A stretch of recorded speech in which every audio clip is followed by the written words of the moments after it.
안녕하세요, 여러분. 저는 서울 사는 60대 여자입니다. 오늘은 제게 일어난 충격적인 사연을 제보하려고 합니다.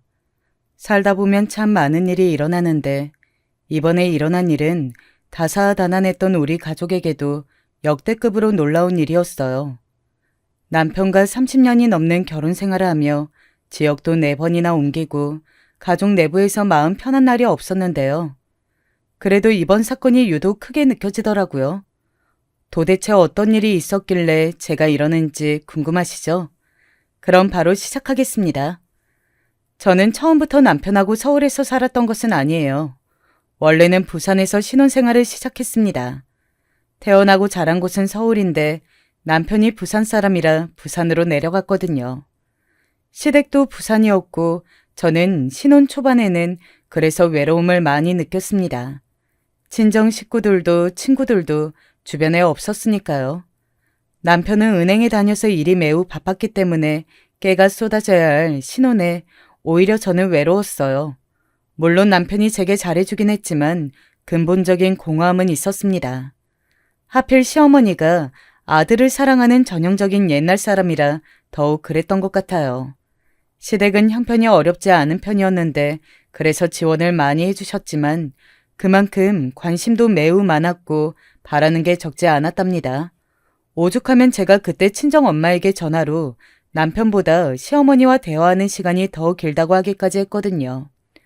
그러다 결혼하고 반년 정도 흐르자 남편과 저 사이에 첫째 아이가 생겼습니다. 임신하고 나니까 그래도 덜 외로웠어요. 아직 태어나지는 않았어도 혼자 있는 기분은 아니더라고요. 시어머니는 제가 임신했다고 하니까 반드시 성별이 아들이어야 한다고 낳기 전부터 부담을 주셨습니다. 정말 다행히 우리 첫째는 아들이었어요. 아들을 낳고 육아하느라 바빠서 외로움은 덜 느낄 수 있어 다행이었습니다.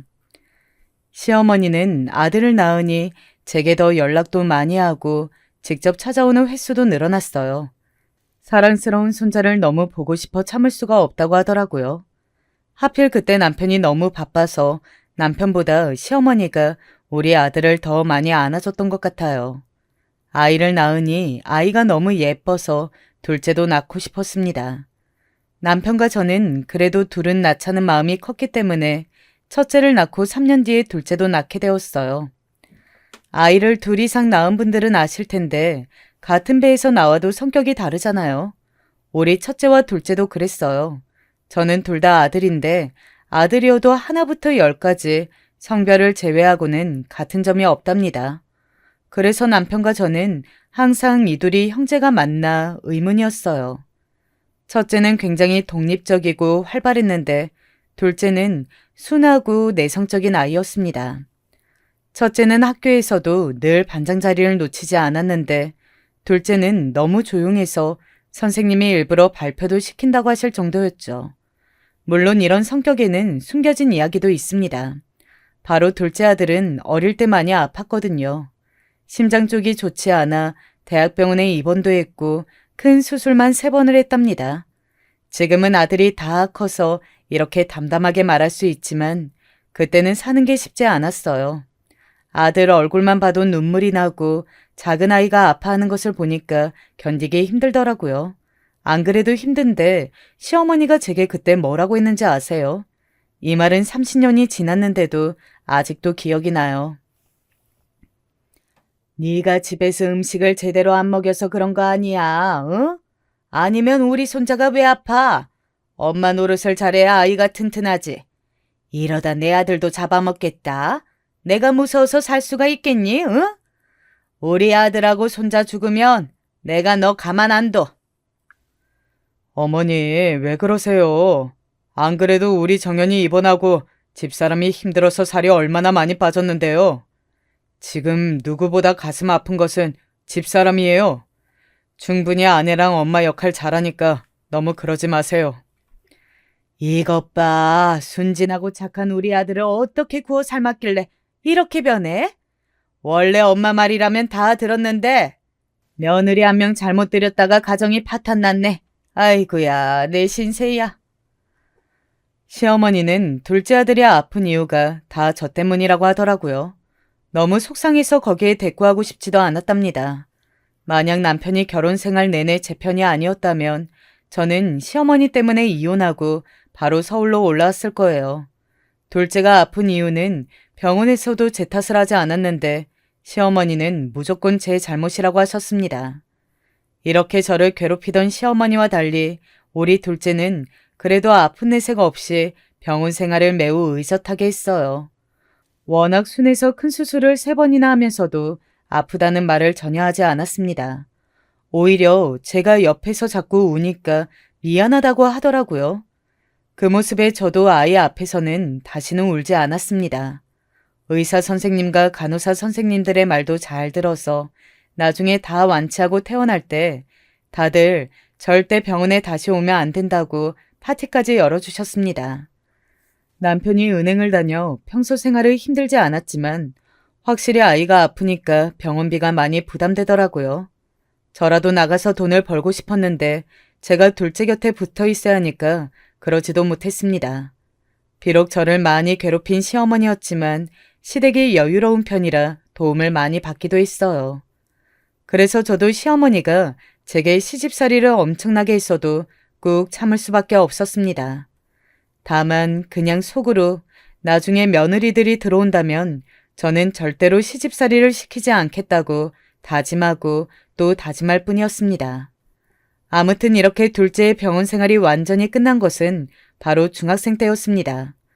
그동안 학교와 병원을 왔다 갔다 하다가 중학생 때는 병원에 입원하지 않아도 되었어요. 너무 기뻤지만 그것도 잠시뿐이었습니다. 왜냐하면 둘째는 몸이 약하고 병의 후유증으로 심한 체육활동을 하지 못했거든요. 사춘기 때 그래서 학교에서 괴롭힘도 많이 당했습니다. 첫째는 오히려 제가 누구를 괴롭히지 않을까 걱정했다면 둘째는 너무 많은 괴롭힘을 당해서 문제였어요. 당차고 항상 자신감이 넘치던 첫째와 달리 둘째는 안 그래도 소심하고 내성적인데 아파서 괴롭힘까지 당하니까 더 말수가 적어졌거든요. 학교에서 선생님이 아이가 괴롭힘을 당했다고 전해주어도 아들은 끝내 제게 힘들다고 말을 하지 않았습니다. 그런 모습을 보며 저는 더 가슴이 아팠어요. 남편하고 사이도 나쁘지 않았고 첫째 아들은 똑똑하고 교우관계도 좋아 전교 회장까지 했는데 둘째만 저러니 속상했습니다. 그렇다고 둘째 아들에게 형처럼 행동하라고 할 수도 없었어요. 사람마다 성격은 다르니까 그저 아들이 아프지만 않길 바랐습니다. 다행히 고등학교는 학군이 좋은 곳으로 갔더니 중학생 때보다 노골적으로 괴롭히는 애들은 없더라고요. 명문대에 입학한 첫째가 주말과 방학마다 둘째 공부를 봐줘서 얼마나 고마웠는지 모릅니다. 그렇게 둘째까지 대한민국에서 유명한 대학교에 입학했어요. 공부 욕심이 많은 편은 아니라 남편과 저는 아이들에게 딱히 강요하거나 그랬던 게 없었습니다. 그런데 다행히 둘 다 대학을 잘 가서 기특했어요. 첫째는 사실 아무 걱정이 없었고 둘째가 늘 걱정이었는데 첫째랑 둘째가 학교가 가까웠어요. 그래서 애들과 더 가까워지는 것도 좋고 저도 아이들이 다 크니까 친정이 그립더라고요. 마침 남편 회사에서 서울 발령이 났길래 기회다 싶어서 남편과 함께 서울로 올라왔습니다. 몇 년이 지나자 첫째는 대학을 우수한 성적으로 졸업하고 변호사가 되었어요. 워낙 어렸을 때부터 똑똑하고 제 속을 썩여본 적 없는 첫째라 그저 고마웠습니다. 제게 과분한 아이였어요. 그래서 결혼한다고 첫째 며느리를 데리고 왔을 때는 남편과 저는 별로 듣지도 않고 무조건 알겠다고 했어요. 역시나 똑똑한 첫째가 결혼한다고 데리고 왔던 며느리는 약사에다 똑똑한 여자였습니다. 너무 똑똑하고 할 말을 다 하는 사람이라 약간 의견 다툼이 있기도 했어요. 저는 시어머니에게 시집살이를 심하게 당해서 절대 며느리들에게 시집살이를 시키지 않을 거라고 했잖아요. 그런데도 평생 순전적으로 살았던 저와 다른 며느리를 보니 약간 당황스럽긴 하더라고요. 예를 들어 이런 사건이 있었습니다. 어머니, 요즘은 시댁이라고 다 어려워하고 그런 거 없어요. 아시죠? 요즘 여자들은 똑똑하기도 하고 다들 사회생활하면서 돈을 벌잖아요. 여자, 남자 가리지 않고 공평한 게 대세예요. 그래서 우리 부부는 추석에는 시댁 먼저, 설에는 친정 먼저 가자고 결정했어요. 요즘 저렇게 하는 집이 많다고 하던데 직접적으로 며느리에게 저런 말을 들으니 당황스럽긴 하더라고요. 그래도 크게 내색하지 않고 알겠다고 대답했습니다. 이 밖에도 첫째 며느리는 제사나 김장은 전혀 참석하지 못한다고 먼저 말했어요.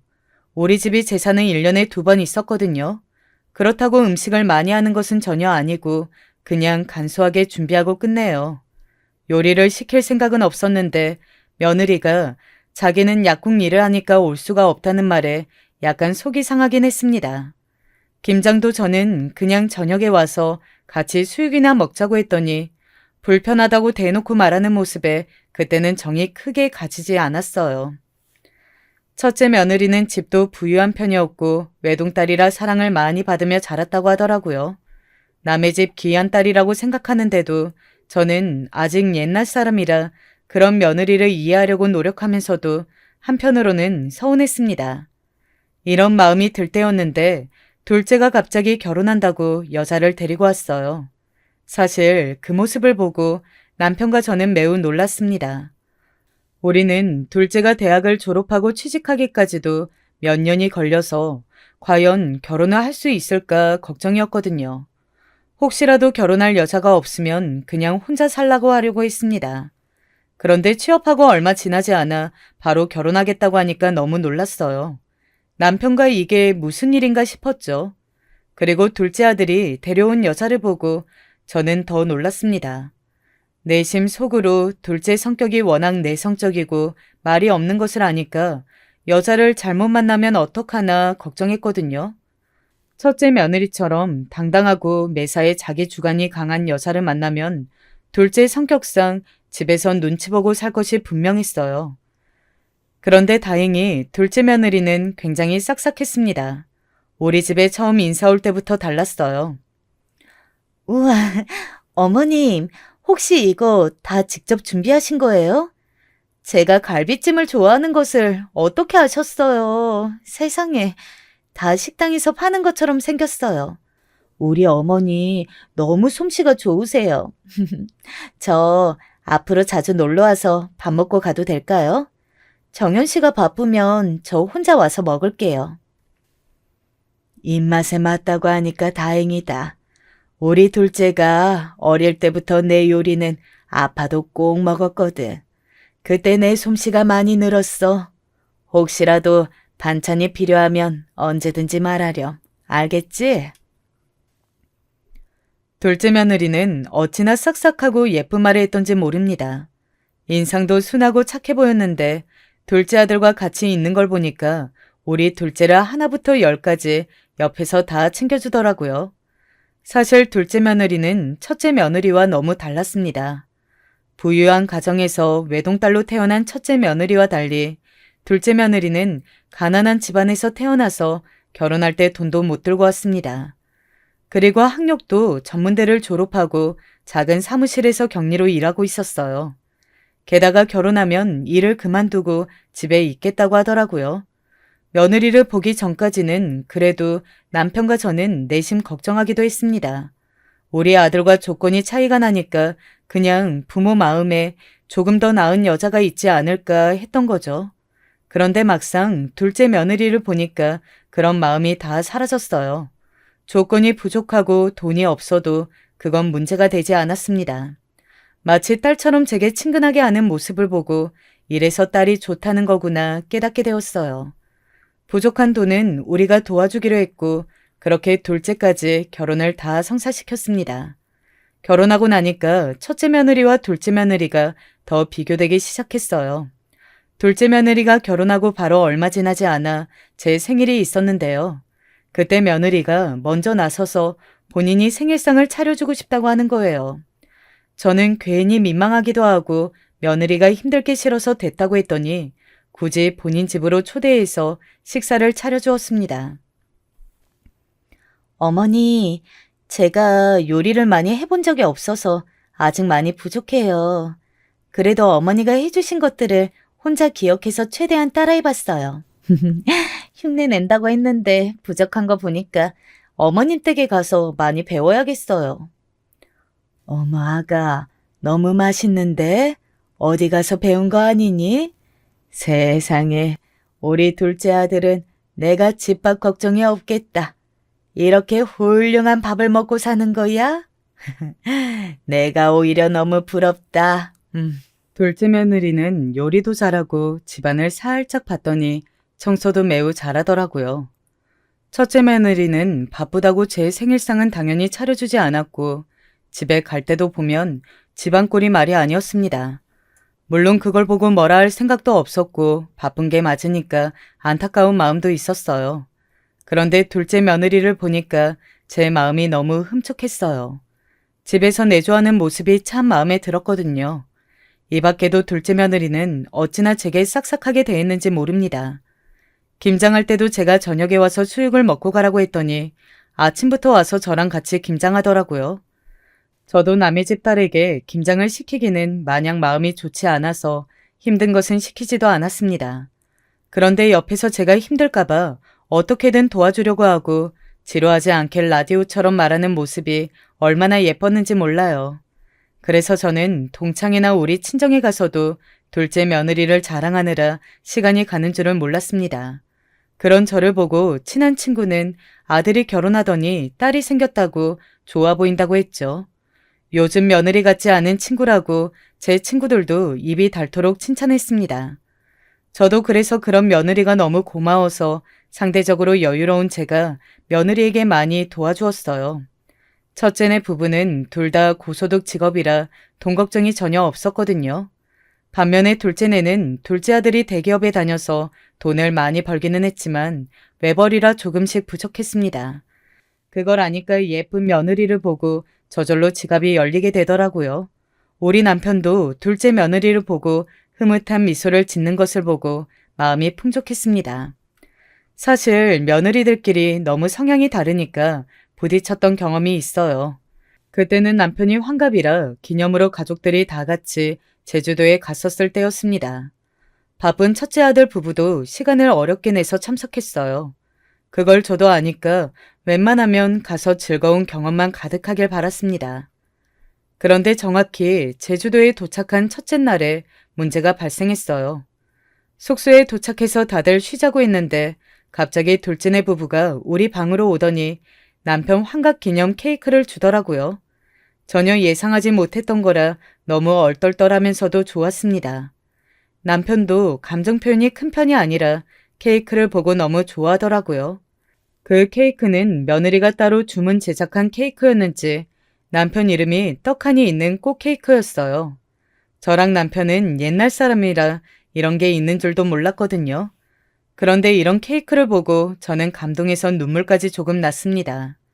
이걸 서울에서 우리 몰래 제주도까지 들고 오느라 영화 찍는 줄 알았다고 웃는 며느리를 보고 어디 이런 복덩이가 왔는지 모르겠더라고요. 이때까지는 그래서 너무 행복했습니다. 그런데 잠시 후에 첫째 부부가 소식을 못 들었다는 황당한 얼굴로 우리 방에 왔어요. 첫째 며느리는 당황한 모습으로 있더니 표정을 숨기지 못했습니다. 다들 행복하게 웃는데 첫째 며느리는 화가 난 모습이길래 제가 무슨 일이 있냐고 물었어요. 그냥 조금 당황스러워요. 어머님이랑 아버님께 그런 것은 절대 아니고요. 동서, 분명히 내가 뭐 준비할까 물어봤을 때는 아무것도 하지 말자며 용돈이나 드리자길래 나는 봉투를 준비했어. 그런데 이렇게 갑자기 주문 제작 케이크를 들고 오면 어떡해? 네? 저도 봉투는 준비했어요. 그런데 형님하고 저랑 준비한 봉투 금액도 차이가 날 것 같았고, 무엇보다 그래도 생신이신데 케이크가 없으면 안 되잖아요. 좋은 마음으로 준비한 건데 혹시 형님이 마음 상하셨다면 죄송해요. 그럴 의도는 없었어요. 그냥 다들 즐겼으면 좋겠어서. 아니, 그렇다고 이렇게 울면 내가 너무 나쁜 사람이 되잖아.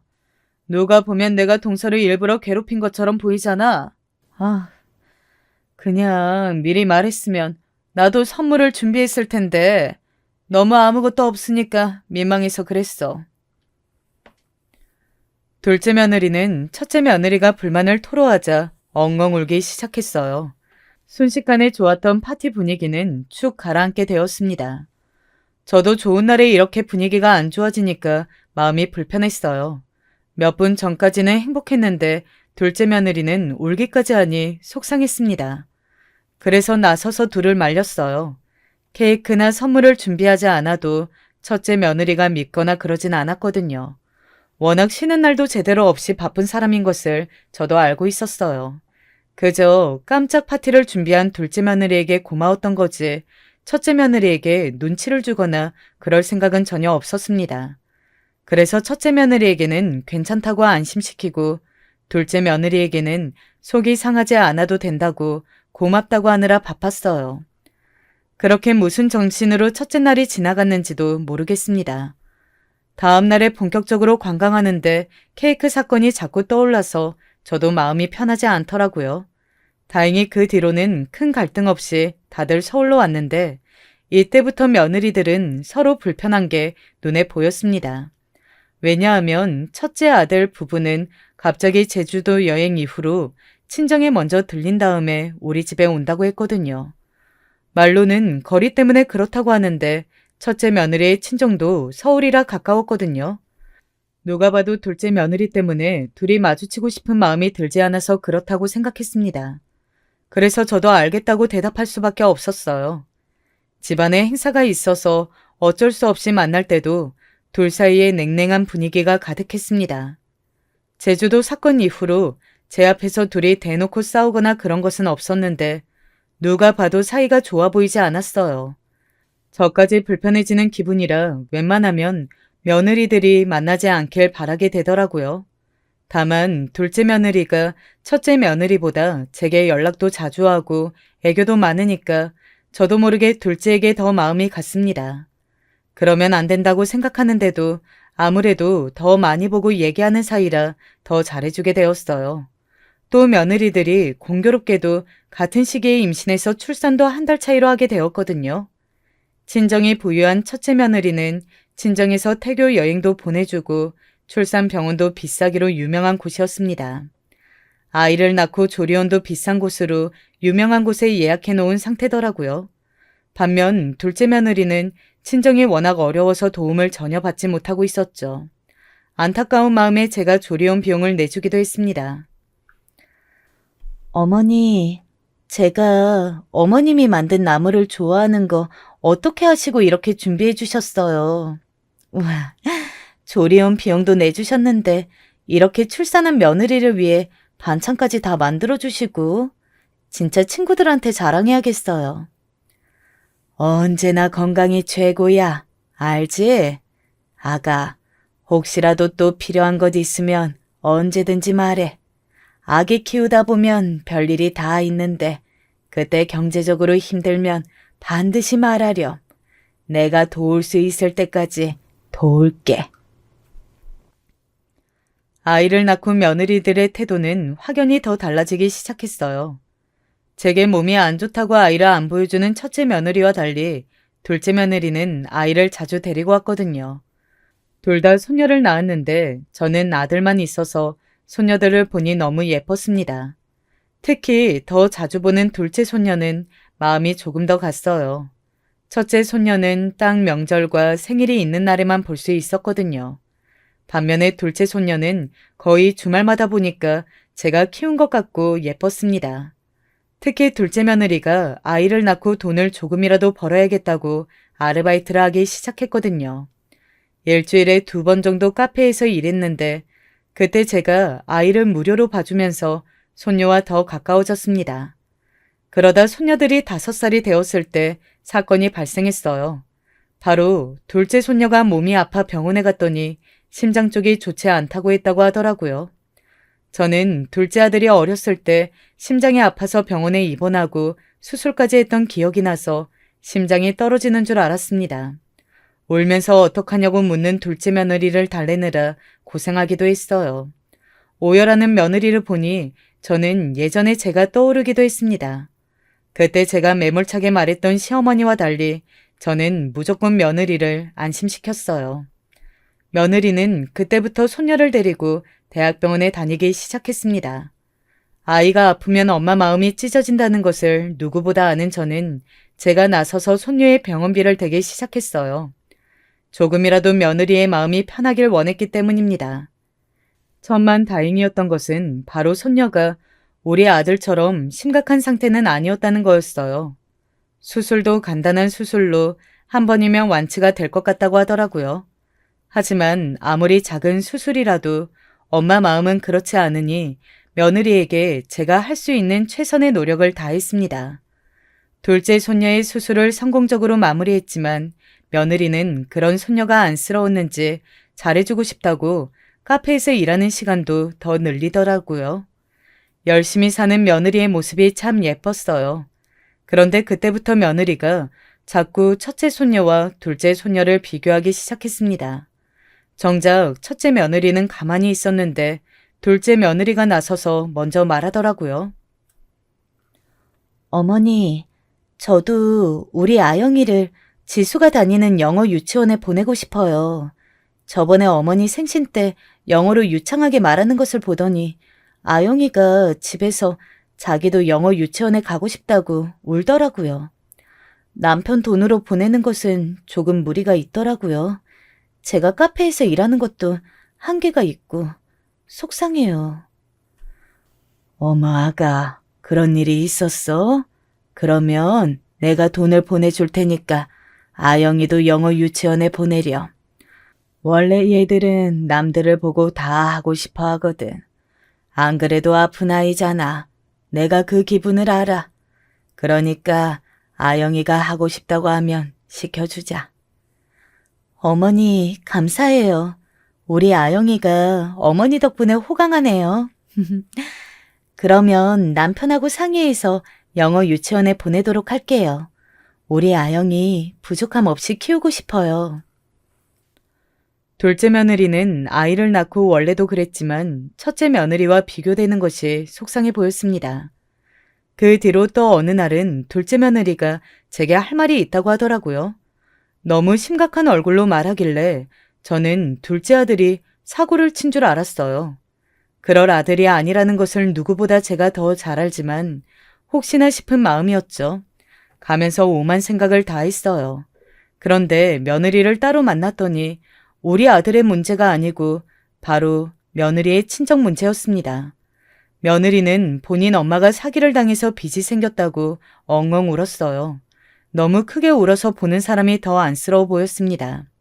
카페에서 만났는데 다른 사람들이 다 쳐다볼 정도였죠.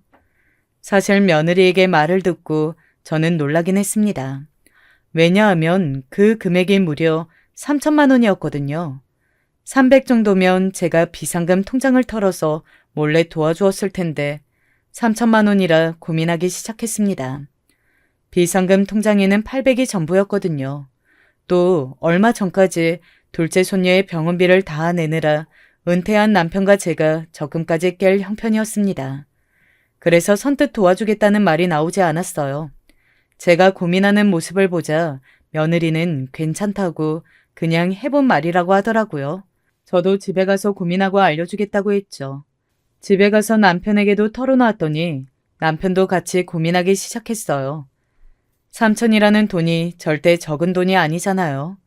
며느리는 아들에게는 걱정시키고 싶지 않다고 하면서 빌려주지 않아도 되니까 반드시 우리 아들에게는 비밀로 해달라고 했습니다. 남편과 둘이 결국 적금을 깨는 것으로 결론을 내렸어요. 둘째 며느리가 워낙 평소에 우리한테 잘했으니까 우리도 보답하고 싶은 마음이었습니다. 그리고 그때가 금요일이고 은행 시간이 끝날 때라 월요일 아침에 바로 가서 적금을 깨고 며느리를 찾아갈 생각이었어요. 그런데 다음 날인 토요일 아침에 사건이 발생했습니다. 며느리가 갑자기 전화가 와서 받았더니 손녀가 쓰러져서 응급실에 갔다는 거예요. 너무 놀라서 당장 남편하고 가겠다고 했더니 이미 집에 와서 굳이 병원에 올 필요는 없다고 했습니다. 그런데 그러면서 며느리가 사는 것이 너무 힘들다고 엉엉 울기 시작했어요. 어머니, 제 인생은 왜 이럴까요? 친정은 가난하고 심지어 빚까지 있고 우리 딸은 아파서 이렇게 제 심장을 들었다 놨다 하고 저도 형님처럼 부유한 가정에서 태어났으면 달랐을까요? 요즘 특히 형님이 너무 부러워요. 저도 그렇게 살고 싶어요. 아가, 너는 충분히 최선을 다해서 살고 있어. 그러니까 너무 슬퍼하지 마, 응? 마침 어제 남편이랑 내가 얘기했는데 친정엄마 돈을 우리가 갚아줄게. 이건 대신 아무에게도 말하면 안 돼. 알겠니? 어머, 어머니, 정말이요? 세상에, 아까까지는 살기도 싫었는데 어머님 덕분에 행복해졌어요. 저는 어머님이 없었다면 어떻게 살았을지 상상도 되지 않아요. 제가 친정복은 없어도 시댁복은 있나 봐요. 제가 돈을 주겠다고 하자 둘째 며느리는 너무 좋아했어요. 그 모습을 보고 저도 뿌듯한 마음이 들었습니다. 월요일이 되고 바로 며느리에게 송금하자 며느리는 고맙다고 전화가 왔어요. 그 모습을 보며 저는 그저 손녀가 건강하고 며느리가 행복하길 바랐습니다.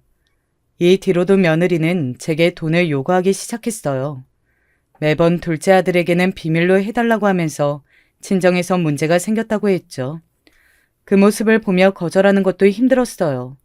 물론 나중에는 그렇게 며느리에게 몰래 주었던 돈이 1억이 넘어가자 우리 부부도 힘들어서 거절하게 되었습니다. 며느리의 연락이 원래 되게 반갑고 그랬다면 나중에는 핸드폰에 뜨는 며느리의 번호를 보면 한숨이 먼저 나오기 시작했어요. 며느리는 어느 순간부터 제게 연락하면 돈을 달라고 하거나 혹은 손녀가 아프다는 말이 전부였거든요. 손녀가 자주 응급실이나 병원에 간다고 며느리가 말했습니다. 어렸을 때 둘째 아들이 완치하고 집에 왔어도 병원에 자주 갔었거든요. 또 학교에 가서도 괴롭힘을 많이 당했다고 했잖아요. 그래서 저는 손녀가 적어도 학교에서 괴롭힘을 당하지는 않았으면 하더라고요. 그런 안타까운 마음에 며느리에게 그동안 돈을 줬는데 며느리의 돈 요구가 많아지니까 불편하긴 했습니다. 그러다 둘째 아들이 해외로 2년 동안 장기 출장을 가게 되었어요. 이 출장을 다녀오면 승진이 예정되어 있었기 때문에 반드시 가겠다고 하더라고요.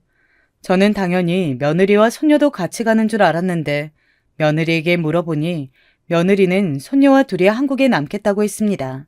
손녀가 해외로 나가면 지금처럼 병원에 자주 가면 그때는 자기가 버틸 수 있을지 모르겠다고 하더라고요. 듣고 보니 또 맞는 말이라 그렇게 하라고 했죠.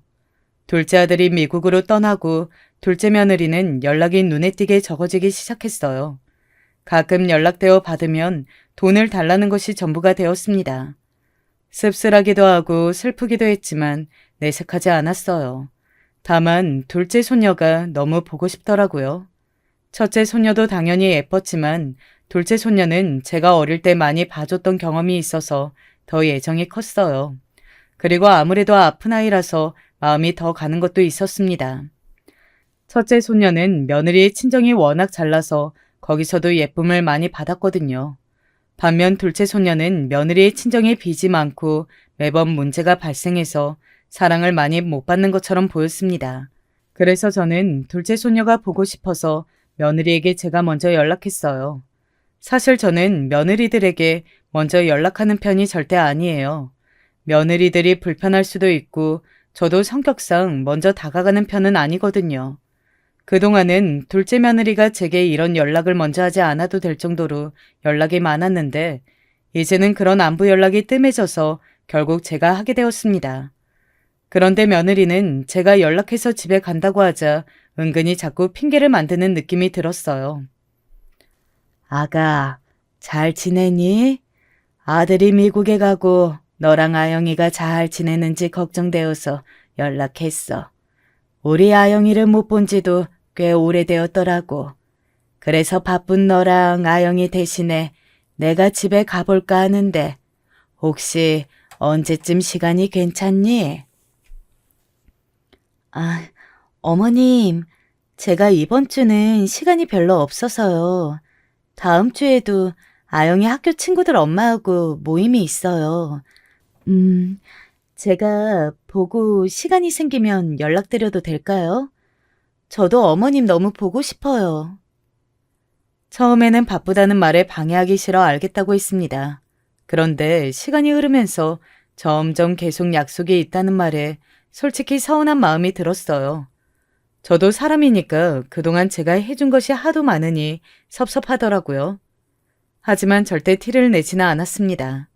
이런 와중에도 며느리는 손녀가 응급실에 가면 매번 전화로 울면서 힘들다고 말했어요. 그럴 때마다 조금이라도 병원비에 보태라고 돈을 보내주었습니다. 남편도 없이 혼자 아이를 키우는 것이 얼마나 힘들까 생각하니 하나도 아깝지 않더라고요. 돈을 보내주긴 했지만 손녀의 얼굴을 볼 수가 없으니 더 답답했습니다. 그러다 이상한 점이 있었어요. 미국에 간 아들과 연락하는데 아들이 며느리와 연락이 잘 되지 않는다고 하더라고요. 분명히 병원비 때문에 저는 어제까지 연락했는데 아들은 며칠째 연락이 안 된다고 무슨 일이 있냐고 물었습니다. 순간 임기응변으로 아무 일도 없고 오히려 잘 지내니까 걱정하지 말라고 했어요. 그리고 며느리와 연락됐을 때 아들 얘기를 꺼냈습니다. 그랬더니 며느리는 아무렇지 않게 손녀가 병원에 입원하느라 그걸 우리 아들이 알면 가슴 아파할까봐 일부러 말하지 않았다고 하더라고요. 그러면서 본인이 연락할 테니 저한테 걱정하지 말라고 했어요. 저는 그 말을 믿었습니다. 이 뒤로도 며느리는 돈이 필요할 때가 아니라면 연락하지 않았습니다. 섭섭하고 서운했지만 아이까지 아픈데 제가 뭐라 하면 심신이 괴로울까봐 일부러 넘겼어요. 그러다 사건이 하나 발생하게 되었습니다. 미국에 간 둘째 아들이 제게 집에 있는 어떤 책을 택배로 보내달라고 하더라고요. 며느리에게 부탁하려고 하니 며느리가 아이를 돌보느라 시간이 없다고 했대요. 그래서 저는 알겠다고 하고 며느리에게 연락했더니 또 받지 않았습니다. 문자로 집에 갈 테니 놀라지 말라고 했더니 바로 전화가 왔어요. 그러면서 마침 잘 됐다고 손녀가 집에 있으니 본인이 볼일을 보고 올 동안 집에서 편하게 있으라고 했습니다. 저는 그 말을 듣고 뛸 듯이 기뻤어요. 오랜만에 사랑하는 손녀를 볼 생각에 백화점에 가서 손녀가 좋아하는 마카롱도 사고 며느리가 좋아하는 갈비찜도 새로 만들어서 갔습니다. 혼자 아이를 키우는 게 힘드니까 반찬도 만들어 먹지 못할 것 같아서 반찬도 8개를 만들었어요. 준비하면서 하나도 힘들지 않았습니다. 그냥 뭐를 바라고 한 것도 아니고 그저 며느리와 손녀가 잘 먹으면 그걸로 만족했거든요. 집에 갔더니 며느리는 제가 오자마자 바로 집 밖을 나갔습니다. 앉아서 얘기라도 하면 좋을 텐데 급한 일이 있다고 옷을 입고 나가더라고요. 그 모습을 보고 서운한 감정이 들었지만 손녀 앞이라 최대한 내색하지 않았습니다. 그리고 손녀와 함께 맛있는 것도 먹으며 아들에게 줄 책도 챙겼어요. 텔레비전을 보며 손녀와 대화하는데 손녀가 이상한 말을 하기 시작했습니다. 처음 이상하다고 생각했던 점은 바로 손녀의 건강 문제였어요. 분명히 제가 알기로 손녀는 저번 주에도 몸이 아파 병원에 다녀온 걸로 아는데 그날은 아무렇지 않아 보였거든요. 내심 다 나은 건가 싶어서 행복하기도 하고 또 아프면 안 되니까 노파심에 병원에 자주 가는 게 힘들지 않냐고 물었습니다. 그랬더니 손녀가 뭐라 했는지 아세요? 응? 할머니, 나 안 아파. 머리도 안 아프고 배도 하나도 안 아파. 그런데 엄마가 자꾸 내가 짜증을 조금만 내도 아프냐 하면서 병원에 데려가서 슬퍼. 그래서 앞으로는 아파도 안 아픈 척을 하려고. 아가, 그게 무슨 소리야?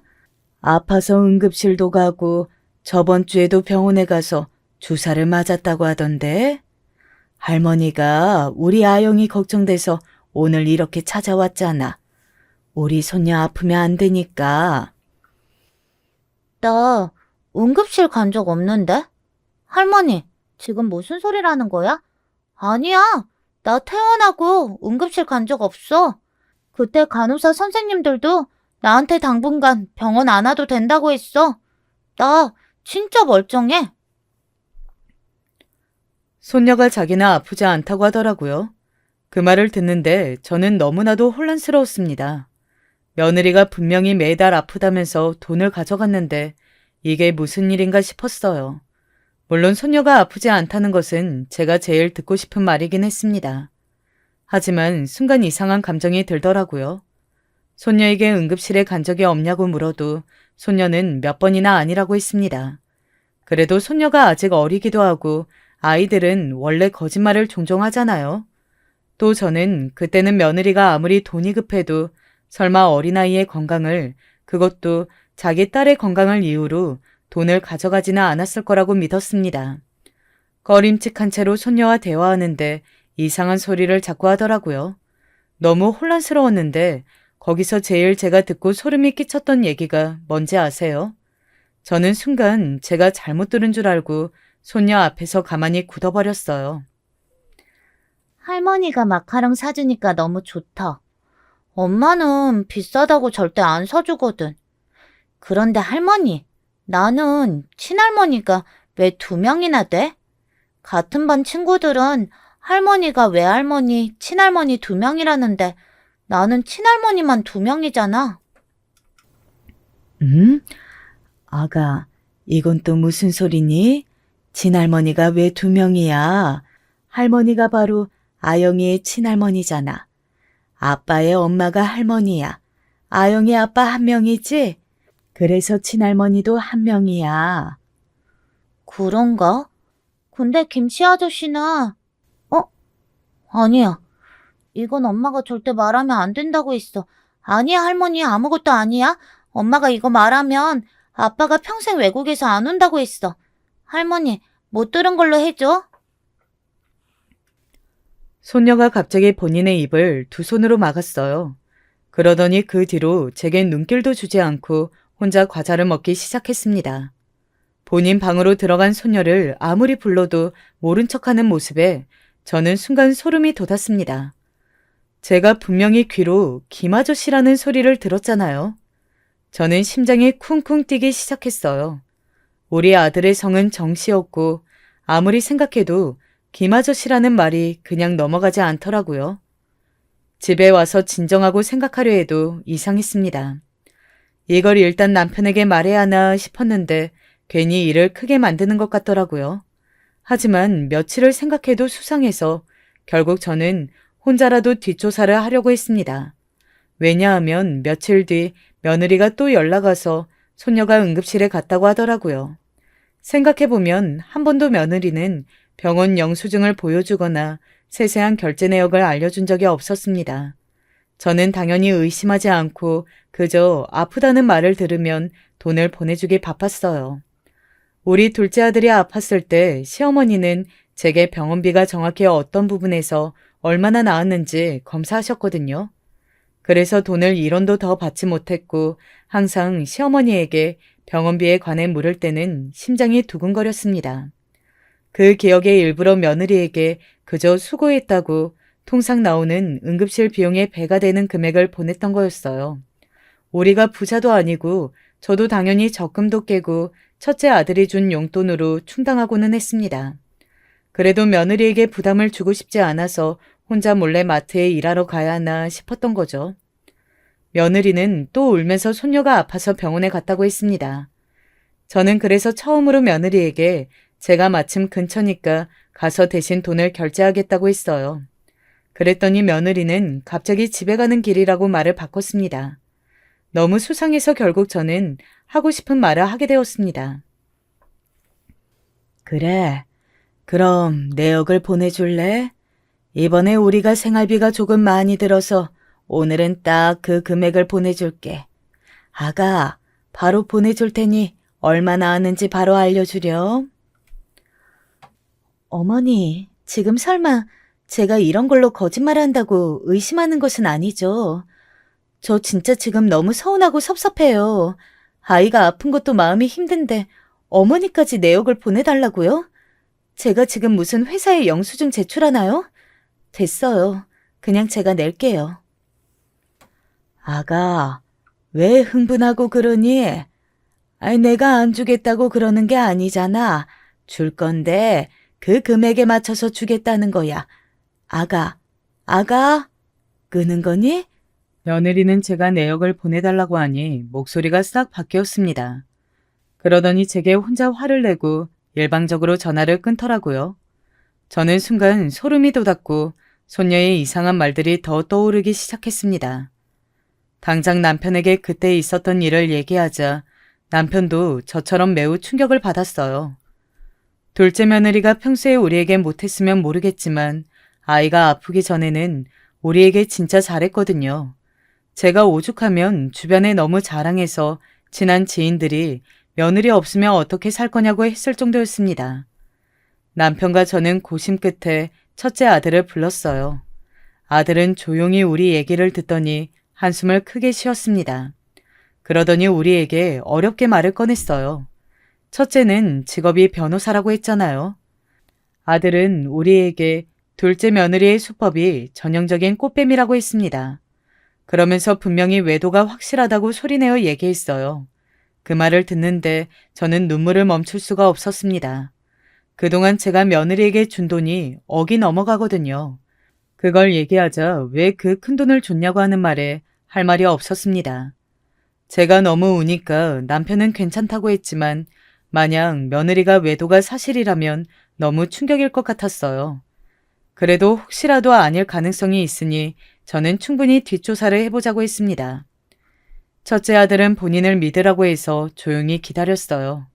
그 며칠이 저한테는 마치 몇백 년의 시간이 흐르는 것 같았습니다. 밥을 먹지도 못하고 새벽에도 몇 번이나 깼는지 몰라요. 남편은 차분하게 기다리자는데 저는 그럴 수가 없더라고요. 그리고 마침내 약 일주일이 지나자 첫째 아들이 우리 집에 오겠다고 했습니다. 제가 급하게 전화로 외도가 맞냐고 했더니 일단 만나서 얘기하자고 하더라고요. 온몸이 덜덜 떨려서 약국에 가서 청심환을 사 먹을 정도였습니다. 이윽고 첫째 아들이 도착했는데 아들도 충격인지 얼굴이 하얗게 질려 있었습니다. 우리 얼굴 보고 한숨을 몇 번 쉬더니 어렵게 얘기를 꺼냈어요. 그리고 저는 아들의 말을 듣고 그만 그 자리에서 실신하게 되었습니다. 엄마, 아버지, 지금부터 내가 하는 말 잘 들어요. 재수 씨는 단순히 외도가 아니에요. 이 사람 진짜 무서운 사람이야. 지금 두 집 살림을 하고 있어요. 그 사람하고도 아이가 있어요. 그것도 2살. 더 무서운 게 뭔지 알아요? 두 집 살림을 제외하고 내연남이 또 있어요. 얘 진짜 뭐하는 년이야? 아들은 이런 경우는 처음이라며 분노하기 시작했어요. 못 믿는 제게 사진과 영상을 몇 개 보여주었는데 손이 덜덜 떨렸습니다.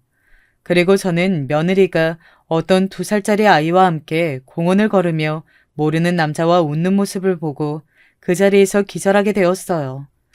눈을 뜨니 저는 병원에 있더라고요. 일어나자마자 당장 우리 손녀를 데려와야 한다고 소리를 질렀습니다. 남편은 그런 제게 이미 손녀가 우리 집에 있다고 하더라고요. 그리고 제가 쓰러진 사이 일어난 일을 말해 주었습니다. 이미 증거는 다 확보된 상황이었어요. 그래서 며느리를 불러 말하기 전에 며느리가 또 다른 아내 역할을 하는 그 집에 가서 물어봤대요. 그랬더니 충격적인 점이 있었답니다.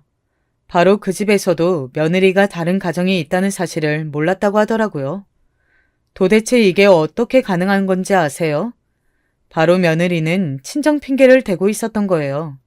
친정 엄마가 아프다고 병원에 가서 돌봐야 한다고 하면서 우리 아들의 집에서 손녀와 자거나 반대로 손녀를 친정 엄마에게 맡기고 그 집에서 잤다고 합니다. 그리고 그 집에는 직업까지 속였더라고요. 간호사라서 야간 근무가 많다고 거짓말을 했대요. 그 집 남편하고는 혼인신고를 올리지 않고 사는 상태였다고 합니다. 더 충격적인 것은 내연남이었어요. 웃겼던 점은 내연남은 이미 이 사실을 알고 있었다고 하더라고요. 알고도 그 미친 여자를 만났다고 솔직하게 털어놓았다고 합니다. 결국 둘째 며느리는 우리 집에서도 상대 집에서도 소송이 걸렸어요. 제 돈을 가져간 것처럼 그 집에서도 돈을 참 많이 가져갔더라고요. 변호사인 제 첫째 아들 덕분에 무사히 해결할 수 있었답니다. 이 과정을 겪으며 저는 둘째 아들과 손녀가 받을 상처가 걱정되었어요. 다행히 둘째 아들은 덤덤하게 아내가 아이를 낳고 조금씩 변하고 있었다고 말했습니다. 그렇게 큰 상처는 받지 않았다고 저를 오히려 위로했어요. 손녀는 당연히 한국에 온 둘째 아들이 키우기로 했습니다. 아무래도 혼자 키우는 것은 힘드니까 우리 집에서 같이 사는 것으로 결정했어요. 그래서 지금은 손녀와 함께 살고 있답니다. 손녀가 충격을 받을까봐 일부러 손녀에게는 엄마가 그냥 앞으로 같이 안 산다고 했어요. 그랬더니 정말 의외로 손녀가 뭐라고 했는지 아세요? 나는 괜찮아. 엄마가 나 밤에 외할머니 집에 데려가면 너무 슬펐어. 외할머니는 항상 나보고 뭐라 했거든. 엄마도 나보고 맨날 아프다고 거짓말하라고 해서 속상했어. 아영이는 이제 안 아프단 말이야. 소녀는 알고 봤더니 아픈 것도 없었어요. 오히려 너무 멀쩡했고 제가 노파심에 큰 병원에 데려가서 건강검진을 시켰더니 결과도 멀쩡하더라고요. 너무 다행이면서도 이런 아이를 제게 아프다고 거짓말해서 돈을 뜯어간 둘째 며느리가 너무 원망스러웠습니다. 결국 그 여자는 지금 교도소에 들어갔어요. 그렇게 순한 얼굴을 하고 이런 짓을 벌일 거라고는 상상도 하지 못했습니다. 한동안 저는 충격에 살이 너무 많이 빠져서 영양실조까지 걸렸어요. 도저히 사람을 믿을 수도 없었고 불안함에 매일 밤 잠드는 것이 무서웠습니다. 이런 저를 첫째 며느리가 좋은 약이라고 약을 주더라고요. 그 모습을 보며 그냥 조금 서먹하더라도 첫째 며느리처럼 어느 정도 선이 있는 게 좋다는 생각이 들더라고요. 첫째 며느리는 이 모든 사실이 밝혀지자 애초에 동서는 정이 안 갔다고 호탕하게 웃었습니다. 여우짓을 얼마나 하던지 꼴도 보기 싫었다고 하더라고요. 여러분, 여기까지가 제가 준비한 사연입니다. 재밌게 들으셨나요? 여러분이 즐거우셨다면 정말 다행입니다. 들어주셔서 진심으로 감사합니다. 안녕하세요. 저는 지금 경기도에 살고 있는 30 넘은 남성입니다. 요즘 유튜브에 재미있는 것도 없고 해서 계속 뭐 볼 거 없나 찾다가 사연 유튜브 보고 요즘 거의 중독처럼 보고 있네요. 생각해보니 제 사연도 한번 보내봐도 좋을 것 같아서 제 이야기를 써봅니다. 다들 어릴 때 이야기부터 하시던데 저도 그렇게 해야겠네요. 저는 원래 서울에서 나고 자란 사람입니다. 집은 정말 그냥 평범한 중산층이었고요. 아버지는 공대 나와서 건설 쪽 전기 일 하시는 분이었고 어머니는 가정주부였고요. 아버지가 좀 깐깐한 성격이라 어머니가 좀 고생을 하셨죠. 아버지는 깐깐하고 정확한 대신 돈도 잘 벌어오시고 한번 쓰시면 잘 쓰는 편이어서 또 자식으로서는 참 좋은 아버지였던 것 같아요. 아마 어머니는 같이 사시기엔 좀 고되셨을지도 모르겠지만요. 저는 형하고 둘이 자랐는데 아들만 둘이다 보니 아버지는 딸이 참 고프셨던 것 같습니다. 친구분들한테 따님들이 애교 부리거나 다정하게 대하는 걸 보고 오는 날이면 아버지가 저희를 보면서 한숨을 쉬기도 하셨어요. 에휴, 아들놈들 길러봐야 사고만 치지. 뭐가 좋은 게 있냐? 아버지, 저희는 사고는 안 치는데. 그래, 내 동생도 원래 얌전했다. 술 처마시고서 음주운전하기 전까진 말이야. 저희는 그 말이 나오면 얼른 입을 꿀먹은 벙어리처럼 닫아버리곤 했습니다. 아버지가 항상 제일 화내고 원통해 하시는 게 아버지의 동생, 그러니까 작은아버지 이야기였으니까요. 작은아버지는 원래 명문대를 나와 잘 나가는 대기업에 취직해서 앞날이 촉망되는 젊은이였는데 술을 너무 많이 드셨다고 하더라고요. 대학 때부터 술을 너무 많이 드셔서 가족들이 걱정을 하긴 했는데 당시에는 주량 센 게 자랑의 시대였기 때문에 그것도 뭔가 남자답다는 증거로 받아들여지기도 했답니다. 그런데 직장 들어가서 상사들이나 동료들과 술을 마시면서 다니다 보니 거의 알코올 중독에 가까울 정도로 술을 드시게 되었고 나중에는 직장 업무에까지 상당한 영향을 줄 정도였다고 하더라고요.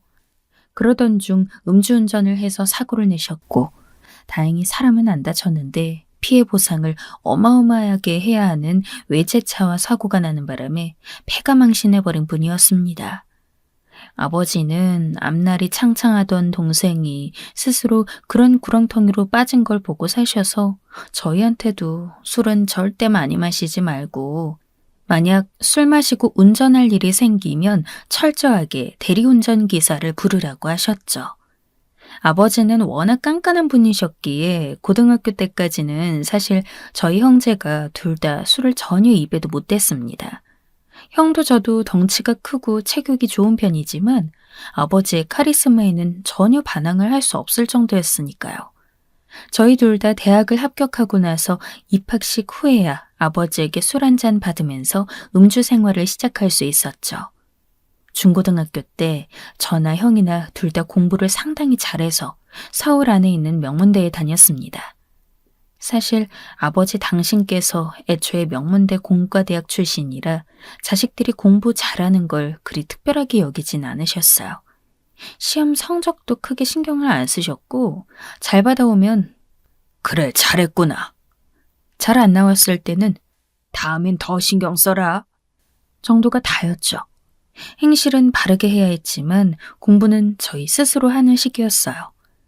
어머니는 다정하고 온화한 분이셔서 저희 형제를 항상 잘 다독여 주셨어요. 어쩌다 친구하고 싸우거나 잘못된 말을 해서 아버지에게 눈물이 쏙 빠지도록 혼이 나고 나면 어머니가 작은 방으로 데려가 다독이면서 등을 두드려 주시곤 했죠. 그때 어머니가 주시던 따뜻한 꿀물이 지금도 기억납니다. 항상 단 걸 먹으면 좀 기운이 난다며 꿀을 듬뿍 따뜻한 물에 타서 주시곤 하셨어요.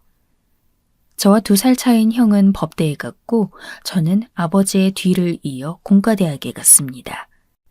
아버지가 건설과 전기 쪽으로 인맥이 많으셔서 저 역시 그 뒤를 따라가면 아무래도 도움을 많이 받을 수 있을 것 같다는 생각도 있었어요. 아버지 역시 당신 분야를 아들과 같이 한다고 생각하니 내색은 안 했지만 기쁜 기색이었고요. 이 분야가 힘들긴 해도 앞으로는 나름 전망이 있다. 어차피 인간이 존재하는 한 건축물은 계속 발전하고 그 안에 전기 설계는 점점 더 중요해지니까. 네, 아버지. 열심히 하겠습니다. 그러렴. 대학 가서도 나쁜 거 배우지 말고 행실 단정히 해라. 아버지가 워낙 엄격하신 분이라 저희는 사실 고등학교 때도 여자친구 한 번 사귀어 보지 못했어요. 아버지는 학생은 학생답게 생활해야 한다고 믿는 분이기 때문이었는데요. 형도 대학에 들어가서야 간신히 여자친구를 사귀기 시작했습니다. 사실 공대에는 여학우는 별로 없긴 했어요. 명문대 공대이기 때문에 여기저기서 미팅이나 소개팅 제의가 오기도 했는데 체크무늬 셔츠만 입는 패션 테러리스트, 공대 남학생들이 잔뜩 미팅에 나오는 걸 좋아하는 여학생들은 많이 없었죠. 공부를 잘하는 이과생이라면 차라리 의대생을 선호했고 그렇지 않으면 같은 학교 세련된 경영대생이나 아는 거 많은 인문대생을 좋아했거든요. 하지만 집신도 짝이 있다고 저도 여자친구를 사귀게 되었습니다. 여자친구는 뭣도 모른 채 공대 수학 수업을 청강하러 들어온 경제학과 학생이었는데요. 공대 수학이 어떤 과목인가 궁금하다고 용감하게 청강하던 학생은 아무래도 수업을 못 따라가서 가까이 앉아있던 저한테 도움을 요청했고 저는 그리 어려운 부분이 아니라 이래저래 가르쳐 주었습니다. 죄송해요. 제가 정말 공대 수학은 전혀 모르는데 고딩 때 수학을 잘하던 터라 할 수 있을 줄 알고 들어왔는데 이해를 못하겠네요. 당연해요. 경제학과라고 해도 일단은 문과니까 이과 공대 수학하고는 차이가 있죠. 사실 경제학과 수학하고 공대 수학은 다른 점이 좀 있거든요. 그래서 설명해야 할 것도 많았고 사전적으로 알아야 하는 지식들에 대해서도 이야기를 했습니다. 청강이라 그렇게 신경 쓰지 않아도 될 텐데 그 학우는 정말 열성적으로 공부했어요. 저는 그런 모습이 좋아 열심히 가르쳐주기도 했고요. 얼마 뒤에 놀랍게도 그 여학우는 상당히 수업 과정을 잘 따라오게 되었고 기쁘다면서 저한테 점심밥을 사주기도 했죠. 뭐 비싼 패밀리 레스토랑에 가자고 하길래 전 필요 없다고 그냥 학생회관에서 한 끼 사달라고 했어요. 어차피 그쪽이나 저나 학생인데 무슨 돈이 있다고 비싼 식당에 가겠습니까? 저는 덩치가 큰 터라 항상 좀 등을 구부리고 앉아있는 게 버릇이 되어 있거든요. 학생회관에 그 여하구와 나란히 앉아 등을 구부리고 백반을 먹고 있자니 여하구가 눈을 부라리더니 제 등을 퍽 치더라고요. 왜? 같은 나이라서 저희는 그때쯤 말을 놓고 있었죠. 등 좀 펴고 먹어, 이 둔팅아. 나 이게 버릇이라서. 곰탱이. 내가 왜 이 수업 청강을 계속하고 있는데. 왜? 저는 마저 백반을 싹 먹어치우고서 그 친구가 커피까지 사겠다고 해서 자판기 앞으로 갔습니다. 자판기 커피가 사실 제 입맛에는 제일 잘 맞았거든요. 커피까지 탈탈 털어 마시는데 그 친구가 정말 한심하게 저를 보는 눈길이 느껴졌어요. 왜? 너 진짜 모르는구나? 뭘? 내가 왜 수업 계속 청강하는지, 그리고 왜 오늘 밥 사주면서 좋은 레스토랑 가자고 했는지. 수학 좋아하잖아, 너. 나 진짜. 곰탱이 좋아하는 게 이렇게 속 터지는 일이었네. 저는 방금 이상한 말을 들은 것 같아서 눈만 꿈뻑거렸습니다. 그러자 그 친구는 학생회관 자판기 앞, 그 사람 많은 곳에서 아주 큰 소리로 말하더군요. 내가 너 좋아한다고, 이 곰탱이 새끼야.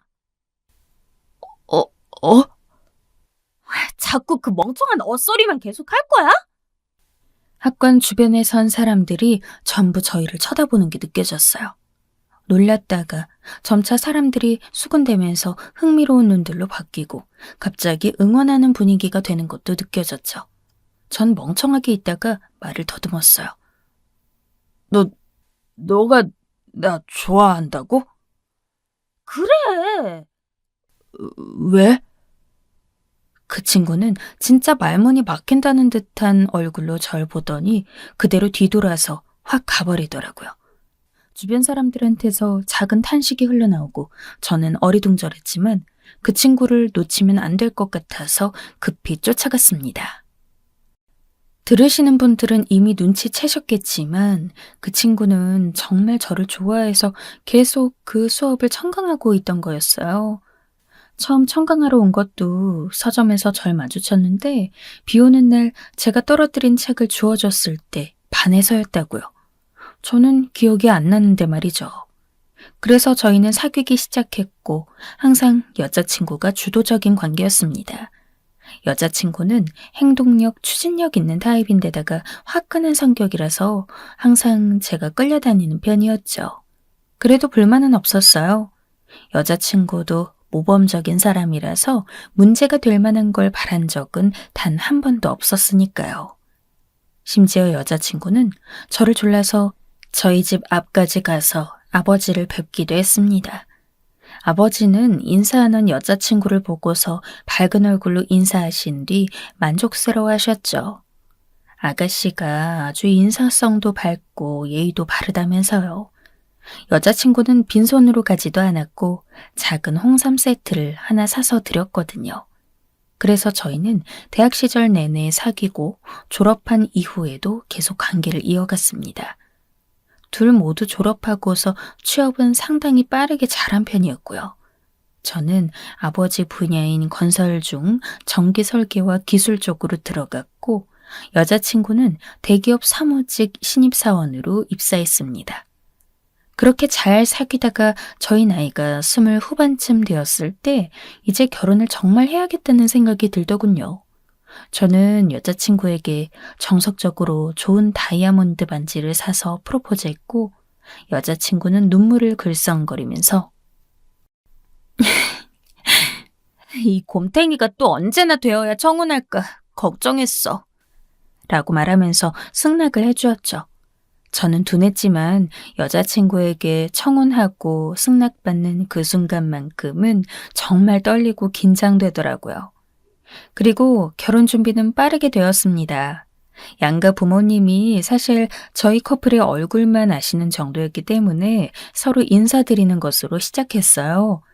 저희 집에 여자친구와 둘이 갔을 때 아버지는 무척 만족스럽다는 듯이 고개를 끄덕이셨죠. 그래, 몇 년 전에도 봤지? 네, 아버님. 그때 제가 인사드리러 왔었습니다. 여자친구는 싹싹하게 말했습니다. 아버지는 여자친구의 여러 가지 면에 대해서 저에게서 들으셨고, 게다가 좋은 기억도 있었기에 전반적으로 아주 이 결혼을 기꺼워하셨어요.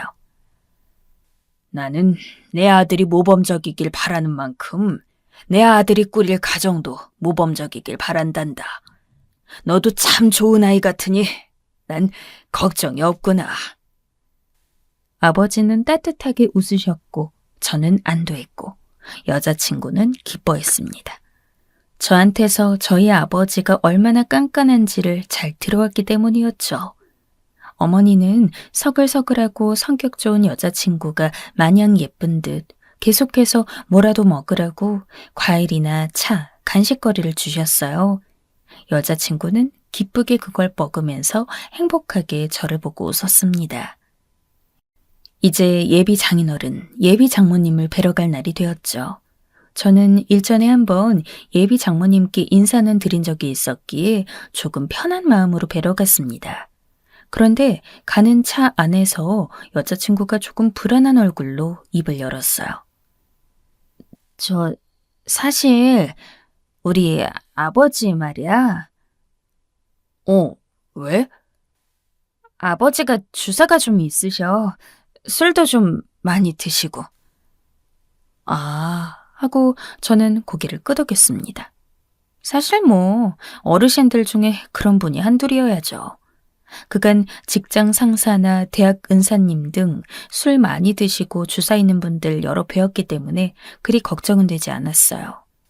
여자친구는 한숨을 푹 쉬고서는 더 이상 말하지 않고 고개를 돌리더라고요. 가서는 분위기가 나쁘지 않았습니다.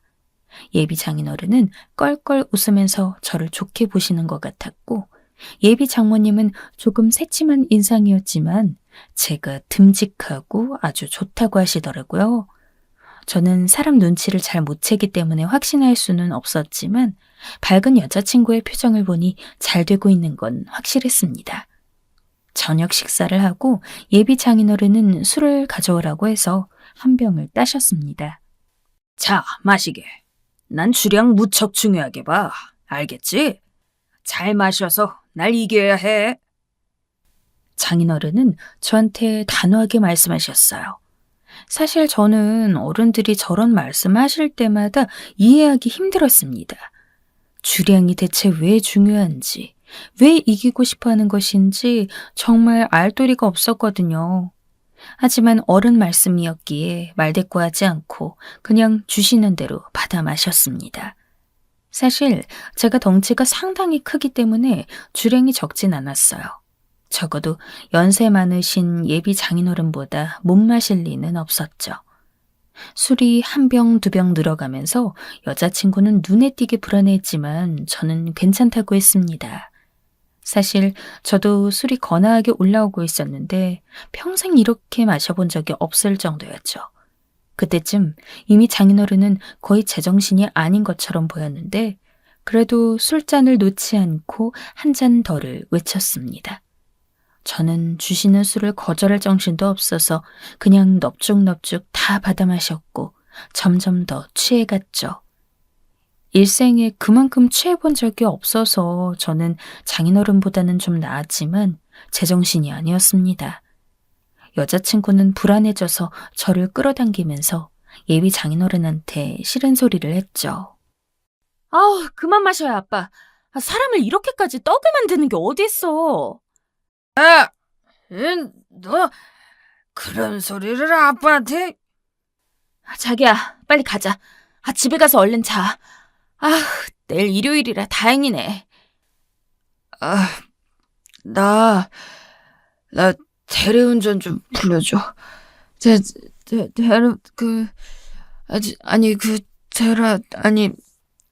대리 좀. 혀가 꼬여서 발음도 제대로 안 되더라고요.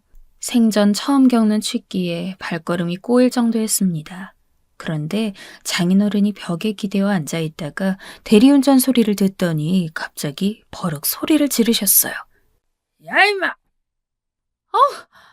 아빠! 왜 소리 질러? 여자친구가 기겁해서 귀를 막았지만 장인어른은 커진 목청을 줄이지 않았습니다. 그런데 하는 말씀이 가관이더군요. 이 사내 새끼가 말이야, 남자답게 그 운전을 해야지. 무슨 소리야? 이렇게 취했는데. 여자친구가 빽 소리를 질렀지만 소용이 없었습니다. 너 이리 와봐, 이 새끼. 너 사내 놈이 말이야. 그 술 좀 취했다고 운전을 못해? 그래가지고 그 저자식을 어떻게 먹여 살려? 장인어른은 제게 와서 어깨를 펑펑 치면서 말했습니다. 얼굴이 시뻘개진 채로 술 냄새가 펄펄 나더군요. 사실 저도 마찬가지였겠지만요. 아시겠지만 저는 아버지께 교육을 받아서 음주운전이라는 건 인생의 금기였습니다. 마치 강도질이라도 하라고 사주하는 말을 들은 듯한 기분에 저는 취한 채로도 뜨악한 얼굴로 장인어른을 보았죠. 취해서 돌아버린 눈에 장인어른의 붉은 눈이 마치 악당처럼 보였습니다. 안 됩니다. 저는 음주운전은 절대. 이 새끼가, 야, 너 전화 이리 내놔. 운전 직접 해. 예비 장인어른은 전화도 하지 못하게 하면서 행패를 부렸습니다. 저는 취기에 완전히 먹힌 채로 비틀대며 그 꼴을 보고 있었죠. 장모님과 여자친구가 장인어른을 말리려 했지만 쉽지 않았어요. 술에 취한 사람은 원래 멀쩡한 정신인 사람이 말리기가 힘들죠. 그때 속에서 천불이 올라오더군요. 음주운전을 하라고요? 임마, 그 정도는 사내가 해야지. 음주운전이라뇨? 그걸 저한테. 술 좀 마셨다고 운전을 못해? 평소 아버지가 가르치시던 철칙과 제가 여태까지 살아온 인생, 작은아버지 사연이 겹쳐지면서 머릿속에서 빙글빙글 돌더군요. 저한테 강요하지 마십시오. 음주운전. 이런 못난 놈이. 이렇게 못나가지고. 너 대리 못 불러 오늘. 술은 잔뜩 꼭지까지 취해서 이성적인 판단은 안 되고 이런 강요까지 받으니 저는 속에서 열불이 치밀었습니다. 장인어른 때문에 저 이 결혼 안 합니다. 안 할 겁니다. 술에 취한 채로 저는 제가 무슨 말을 하는지도 몰랐죠. 그저 저와 저 음주운전을 사주하는 남자와의 관계를 끊어야 한다는 생각뿐이었습니다. 하나를 보면 열을 한다고. 예? 절대로 당신 같은 장인은 안 모셔. 자기야, 그게 무슨 소리야? 장인어른, 당신 때문이야. 당신 때문에 파우야. 저는 비틀거리면서 말했고 장인어른은 그 순간 마치 찬물이라도 뒤집어 쓴 듯 눈을 번쩍 떴습니다. 당신 때문이라고. 여보게. 나 속 메스고. 나 갈 거야. 저는 마지막으로 그렇게 말하면서 방문을 열었지만 그 다음 순간부터 기억이 나지 않습니다. 나중에 들은 이야기로는 제가 그냥 몸을 돌리다가 그대로 주저앉아서 자기 시작했다더군요. 다음날 눈을 떠보니 낯선 집에 천장이 보였고 그게 여자친구 집이라는 사실을 깨달은 저는 뻣뻣해졌습니다. 솔직히 아무리 취했다고 해도 기억은 다 나더라고요. 저는 음주운전을 안 했다는 게 다행스럽기도 했지만 동시에 장인어른한테 파혼하겠다고 기세 좋게 소리를 질렀던 게 기억이 나서 식은땀이 났습니다. 아니, 장인어른은 괜찮지만 곁에 있던 여자친구는 무슨 죄인가요? 그때 방문이 열렸습니다. 문틈 사이로 장인어른이 얼굴을 보이고 계시더군요. 일어났는가? 예. 저는 일단 일어나 앉았습니다. 장인어른이 잘못했다는 생각에는 변함이 없었지만 어른에게 예의는 지켜야 했으니까요. 장인어른은 꿀물을 타고 들어와서 내밀었습니다. 어린 시절 어머니가 타주시던 꿀물 생각도 날 만큼 아주 진하게 타주셨더군요. 전 사양하지 않고 손을 내밀어 그걸 받아서 마셨고 장인어른은 제가 다 마시자 창백한 얼굴로 말씀하셨습니다. 미안하네. 어제 일은. 아주 솔직한 사과에 저는 뭐라고 대답하기가 애매해져서 잠시 침묵했습니다. 그 침묵을 뭐라고 생각하셨는지 장인어른은 급히 말을 덧붙이시더군요. 그게 내가 좀 주사가 심해. 술을 덜 마시기로 했었는데 그만 자네가 참 잘 마시는 덕분에 흥이 나서 과했지 뭔가. 과하셔서 음주운전을 권하셨군요. 그게 장인어른은 헛기침을 하면서 민망한 듯 눈을 돌리셨습니다. 다행히도 맨정신에도 음주운전이 낫다고 생각하는 분은 아닌 것 같아서 저는 안심이 되었죠. 장인어른은 한참 말씀을 안 하시다가 굳게 결심한 듯한 어조로 말씀하셨습니다. 내가 내 딸하고 자네 결혼한다면 꼭 술을 끊겠네. 제가 믿을 수 있는 약속인가요? 당연하지. 난 한다면 하는 사람이야. 꼭 술 끊겠네. 그러니까 제발 파혼한다는 말만은 하지 말아주게. 장인어른은 거의 무릎이라도 꿇을 기세였습니다. 저렇게까지 사과를 하시는데 게다가 제가 잘한 것도 없었으니 저는 머쓱해졌죠. 어른 앞에서 몸을 가누지 못할 정도로 술을 마신 것도 잘못이었고 앞뒤 없이 파혼 이야기 꺼낸 것도 잘못이었습니다. 하나를 보면 열을 난다고 기세 좋게 외쳤지만 사실 그렇지만도 아는 걸 잘 알고 있었죠. 술에 취하면 사람이 완전히 달라지기도 하니까요. 실제로 저도 술에 취하지 않았다면 파혼이니 뭐니 한마디도 못했을 겁니다. 저도 술김에 제정신 아닌 상태에서 한 소리였습니다. 너무 걱정하지 않으셔도 됩니다, 장인어른. 그래. 장인어른이라는 호칭에 장인은 아주 안도하면서 한숨을 푹 쉬시더군요. 장인어른은 고개를 끄덕이고서 빈잔을 들고 일어나셨어요. 우리 애가 자네 일어나면 데려다 준다고 했으니 잠깐 기다리게. 그리고 열리는 문틈으로 여자친구의 번쩍이는 눈빛이 보였습니다. 저는 순간 한동안은 엄청나게 혼나겠구나라는 사실을 직감했어요. 여자친구가 운전해서 집으로 가는 내내 정말 호되게 혼났습니다. 사실 장인어른이 잘못하시긴 했지만 여자친구가 먼저 주사가 있다고 미리 이야기도 해줬고 장인어른이 대리 부르지 말라고 주사를 부린 지 얼마 되지도 않아서 곧장 파혼 이야기를 꺼냈으니까요. 여자친구는 정말 너무 서운했던지 차를 타고 가면서 원한다면 결혼 다시 생각해보자는 말까지 했습니다. 저는 그 말에 무서워져서 근처 놀이터에 차를 세워달라고 하고 여자친구한테 아예 싹싹 빌었죠. 여자친구는 속이 상해 눈물이 그렁그렁한 채로 저한테 뭐라고 대답도 해주지 않고 돌아서 버렸습니다. 여자친구의 마음을 풀어주기까지 정말 오랜 시간이 걸렸습니다. 제가 저희 부모님께 사정을 설명하니 뭐라 말씀은 못하시고 아버지가 한숨을 쉬시더라고요. 아무리 음주운전 하라고 했다 해도 대뜸 파혼 이야기를 꺼내다니 인간이 덜 되었다고 등짝을 맞았죠. 오랜만에 어머니가 화를 내셨습니다. 결국 그래도 여자친구는 화를 풀어주었고 그 덕분에 우리는 결혼에 꼴이 날 수 있었어요.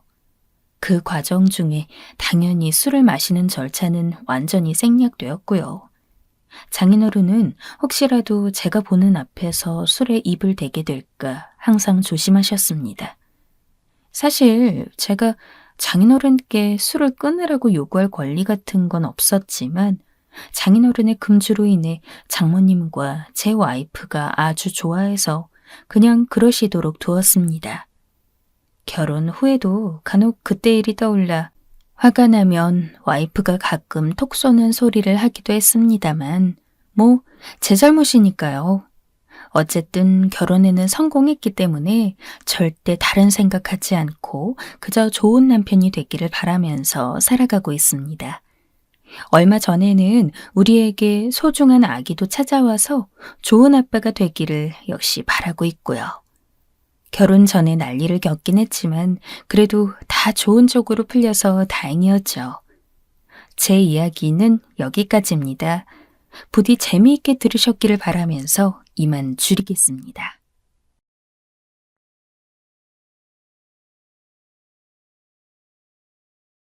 안녕하세요. 저는 30대 초반 여성이에요.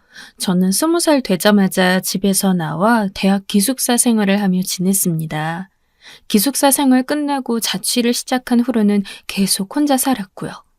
10년이란 세월이 넘게 가족 중에서 혼자 떨어져 산 것이었죠. 고등학교 때는 입시 준비로 바빴었어요. 그러다 보니 저는 가족과 딱히 애틋하고 가까운 사이는 아닙니다. 대신 제가 용돈 잘 챙겨드리고 건수 있으면 그럴 때마다 집에 잘 내려가는 편이었어요. 저에게는 나이 차이 꽤 나는 남동생, 여동생이 있고요. 둘이 연년생이에요. 둘 다 저와는 다르게 집에서 대학을 통학했어요. 여동생은 괜찮은데 남동생 이놈의 새끼가 정신을 못 차리고 나대서 제가 많이 혼냈습니다. 군대도 제때 안 가. 학점 개판이야. 알바해서 돈 벌 생각은 안 해. 그야말로 한량이 따로 없었어요. 그러면서 게임에는 미쳐 살았고 주제에 여자친구는 또 있더라고요.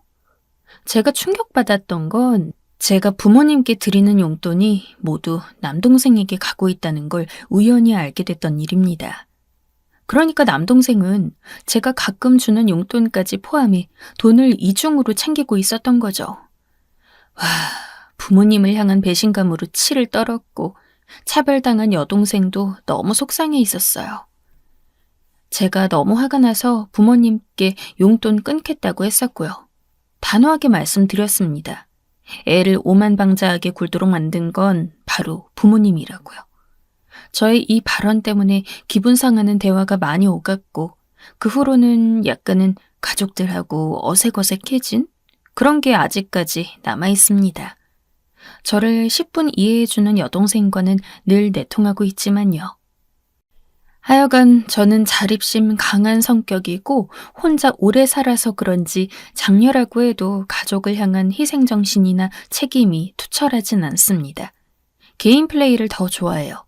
그러면서도 가슴 한구석에서는 타지에 혼자 오래도록 살아왔기 때문에 귀찮고 싫지만 때때로는 필요한 가족의 손길이나 간섭, 이런 것을 원하고 있기도 했었습니다.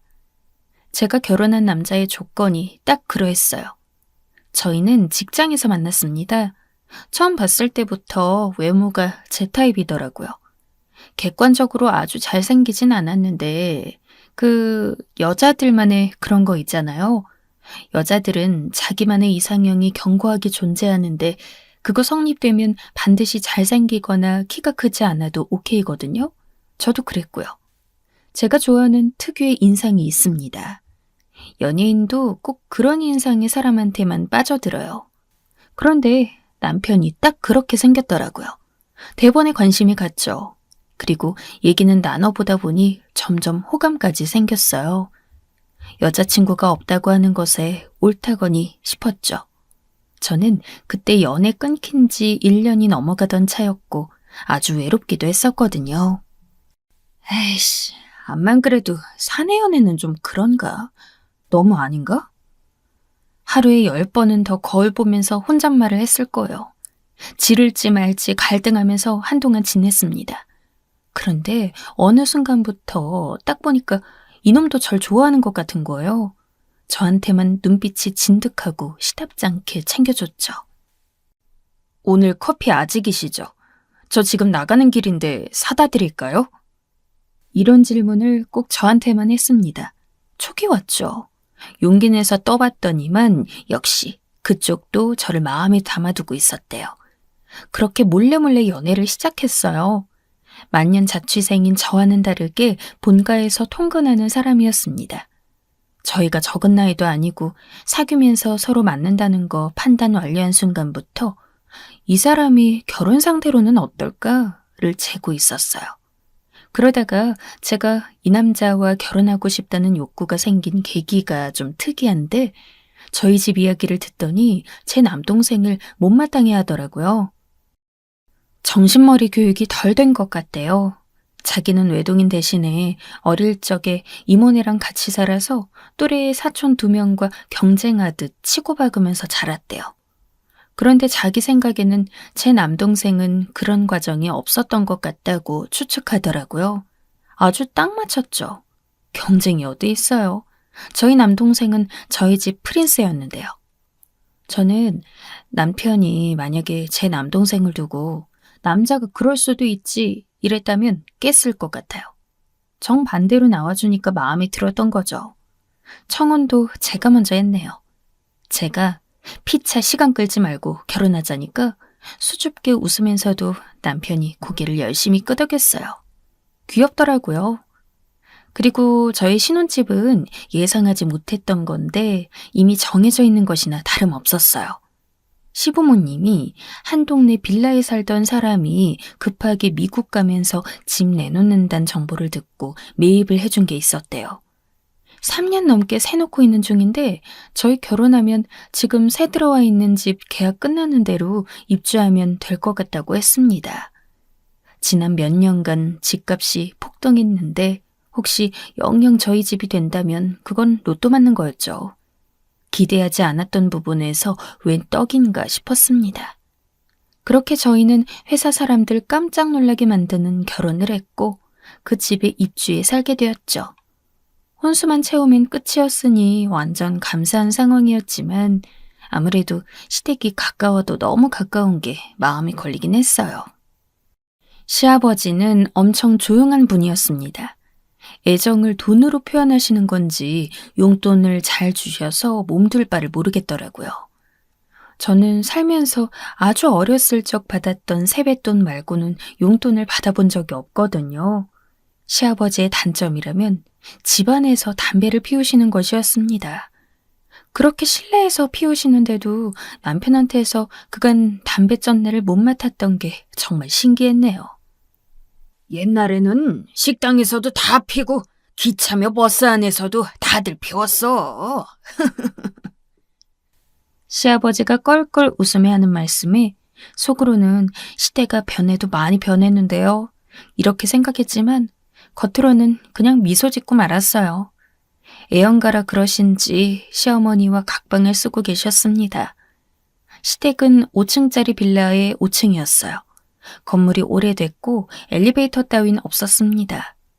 저희가 신혼집으로 들어간 곳은 6층짜리 신축 빌라에 엘리베이터가 있었죠.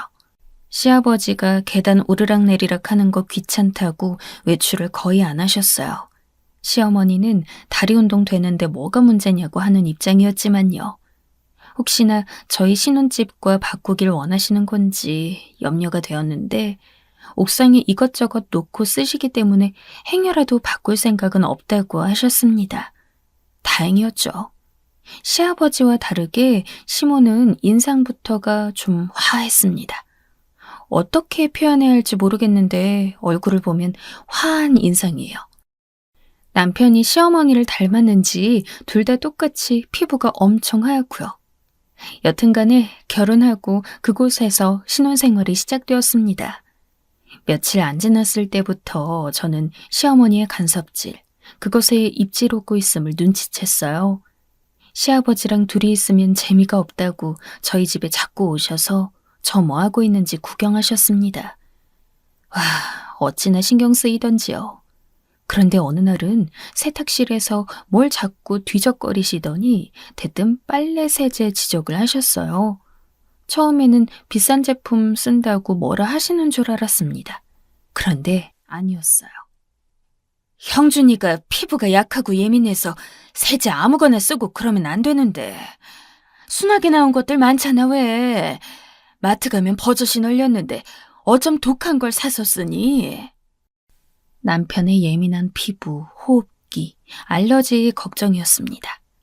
아니, 그렇게 자식 건강 걱정이 되셨으면 진작 댁에서 시아버지 금연이나 시키셨을 것이지. 어이가 없어서 속으로는 콧방귀를 뀌었네요. 저희 결혼하고 100일 기념일 즈음이었으니까 신혼생활 3달 넘긴 때였나 봅니다. 그때 시어머니가 주말에 같이 장 보러 가자고 그랬어요. 왠지 느낌이 마트 가서 저 시다발이 시키려는 그런 의도? 힘든 여정이 될 것 같은 촉이 왔으나 거절하긴 못해서 알겠다고 했죠. 그런데 남편이 저 옷 챙겨 입는데 옆에서 휴대폰 하다가 나도 갈까? 나 따라가도 되지.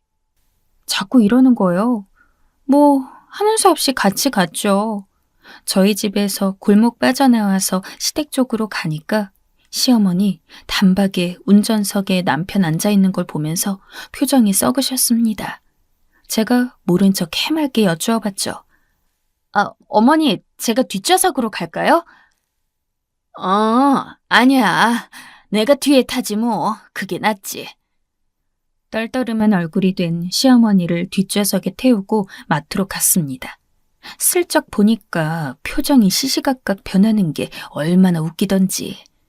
남편 데리고 나온 게 아주 못마땅하셨나 봐요. 결국 남편한테 뭐라고 하셨죠. 너는 주말이면 쉬지. 왜 피곤하게 아침부터 나왔어? 엄마, 이제 점심시간 다 됐는데 뭐가 아침이야. 장 얼른 보고 나서 우리 같이 점심 먹으면 되겠네. 엄마는 뭐 잡수시고 싶은 거 있어? 저는 가짜 흉내지만 남편은 진짜로 해맑았죠. 환하게 웃으면서 그러니까 시모가 작게 에휴 이러시더니 칼국수를 먹자고 하셨습니다. 마트에서 남편이 외국 초콜릿 잔뜩 고르니까 시어머니가 난리였어요. 초콜릿 그거 당 오르는 거 굳이 왜 사 먹어? 아휴, 내가 혈당 걱정하는 엄마랑 같아. 나는 다른 식단 관리 잘하니까 괜찮아. 남편이 철벽 치니까 시어머니 슬쩍 제 옆구리를 팔꿈치로 찌르더라고요. 너는 왜 저런 거 단속을 안 하니? 이러다가 나중에 우리 형준이한테 설탕물도 갖다 바치겠어. 애도 아닌데 알아서 잘하겠죠. 먹고 싶은 거 먹는 게 최고예요, 어머니. 제 말에 시어머니가 눈을 희번득 부라리셨는데 그걸 보고 저는 확신했습니다. 무슨 이유에서였든지 간에 며느리는 낮게 보고 아들만 챙기는 시어머니라고 말이죠. 마트 갔다가 칼국수 먹으러 갔는데 거기서 남편이 양념장을 유독 많이 풀어 먹었어요. 매운지 계속 먹으면서 뭐 이런 소리를 내더라고요. 저는 제 칼국수 잘 먹고 있는데 시어머니는 아주 좌불안석이 따로 없었습니다. 아니, 안 그래도 내가 왜 이렇게 맵게 먹어? 그러다 속 다 버려. 아휴, 엄마는 참, 가끔 이렇게 먹어야 속이 풀리는 거야. 많이 맵긴 해도 맛있다고 남편은 칼국수 다 비웠거든요. 당사자가 잘 먹으면 됐지 시어머니는 이걸 두고도 절 원망하셨어요. 벌써 입맛 다 망쳐놨구만. 저렇게 먹는 거가 위에 얼마나 안 좋은지 아니? 위에 빵꾸 나는 짓이야, 저게. 제가 양념장 넣으라고 지시한 것도 아닌데 왜 제 탓이며 책임이 되는 건지. 이건 그냥 너무 가볍고 간단한 일화였습니다. 시어머니가 생각보다 고수였어요. 다방면으로 제 속을 살살 잘 긁으셨죠. 한 동네 사니까 미치겠더군요.